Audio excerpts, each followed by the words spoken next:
कहानी का शीर्षक मृत्यु का रहस्य। एक दिन गौतम बुद्ध अपने शिष्यों के साथ एक गांव में पहुंचे।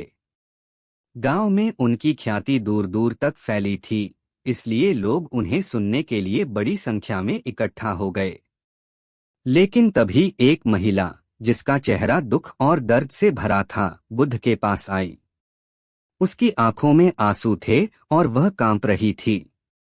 वह रोते हुए बोली, मुझे बचा लीजिए प्रभु, मेरे इकलौते बेटे की मृत्यु हो गई है। उसकी आवाज में गहरी पीड़ा थी। गौतम बुद्ध ने उसे ध्यान से देखा और बड़े शांत स्वर में कहा, तुम्हारा दुख मैं समझता हूँ, पर अगर तुम चाहती हो कि तुम्हारा पुत्र फिर से जीवित हो जाए तो तुम्हें एक काम करना होगा। महिला ने तुरंत कहा, जो भी आप कहेंगे मैं करूंगी। उसकी आवाज में उम्मीद की चमक थी। बुद्ध ने कहा, तुम गांव में जाओ और ऐसे घर से एक मुट्ठी चावल लेकर आओ जहां किसी की मृत्यु न हुई हो। तभी मैं तुम्हारे बेटे को वापस जीवन दे सकता हूं। महिला ने सोचा, यह तो बहुत सरल है, और वह तुरंत चावल ढूंढने निकल पड़ी। सबसे पहले वह गांव के एक बड़े और खुशहाल परिवार के घर पहुंची। उसने दरवाजे पर दस्तक दी और जैसे ही दरवाजा खुला, उसने कहा, क्या इस घर में किसी की मृत्यु नहीं हुई? घर के मुखिया ने दुखी स्वर में जवाब दिया, यहाँ मेरी माँ की मृत्यु कुछ साल पहले हो चुकी है। महिला का दिल धड़क उठा। वह अगले घर की ओर बढ़ी, फिर अगले घर की ओर, लेकिन हर घर में एक ही जवाब मिला, किसी की माँ, पिता, भाई या किसी न किसी की मृत्यु हो चुकी थी। अब उसकी बेचैनी बढ़ने लगी। क्या कोई ऐसा घर नहीं है जहां मृत्यु न हुई हो? वह सोच रही थी।